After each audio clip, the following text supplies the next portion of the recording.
I call Louise Upston. Thank you, Mr Chair.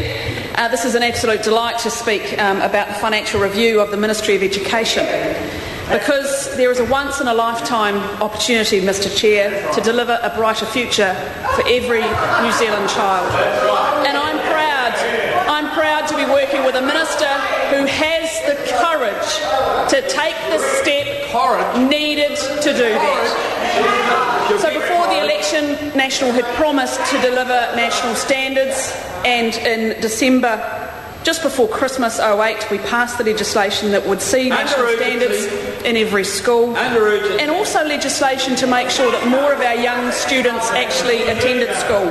Now, I'm going to focus on the issues, Mr Chair, which is the important things in education that are being delivered by the Ministry of Education, because this government is determined to do better for the 1 in 5 children who currently leave school after 10 years unable to read, write and do maths. That's a disgrace, and that side of the House is unwilling to own that failure. 1 in 5. You don't like it and you won't listen.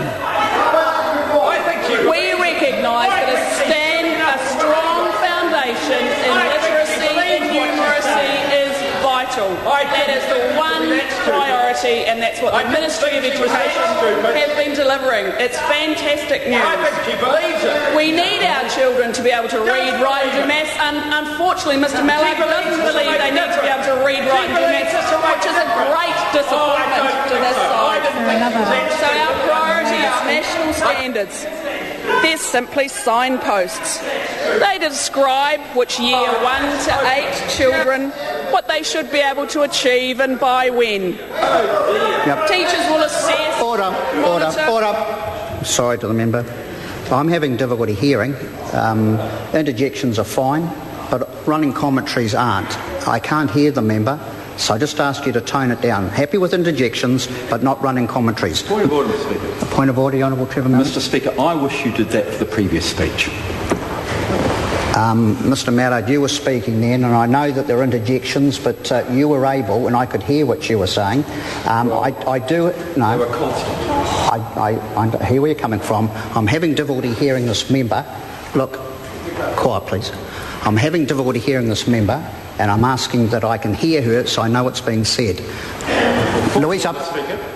Point of order, the Honourable Trevor Mr Speaker, are you saying there are two standards in this House? One for members who have strong voices and one for weak members? Thank you.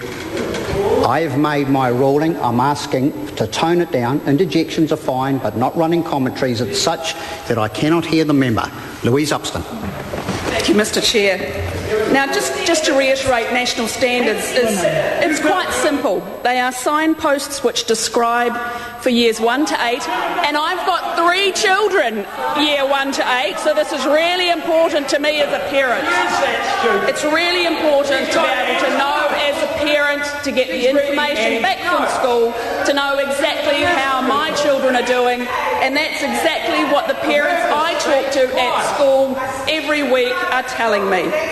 We're investing $26 million to train and support teachers as they implement national standards, and another $36 million to help students who are identified as needing additional assistance. Now, National doesn't actually believe that excellent schools are created by the Ministry of Education. They are created by excellent teachers and excellent principals. And I want to give you a local example of an excellent school in my electorate. It's a Decile 1 Maori. No, listen, if you can't stand the truth, listen up. It's a Maori Decile 1 immersion school. They don't have to have national standards, but they recognise how fantastic it is.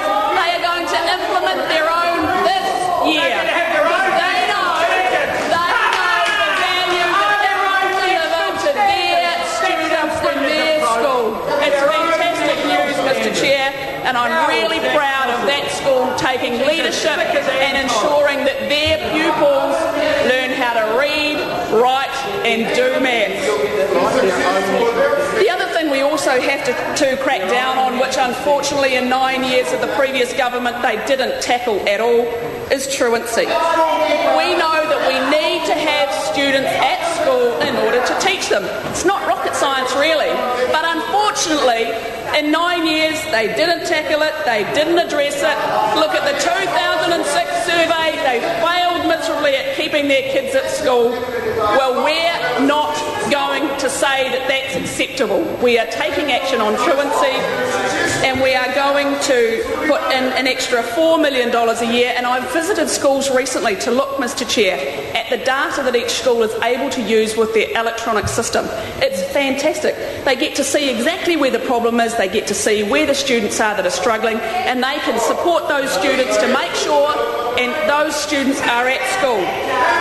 Now, Mr Chair, national standards is about the future of every New Zealand child. It doesn't matter what race they are, it doesn't matter what their family circumstances are. This government aspires those kids to do well.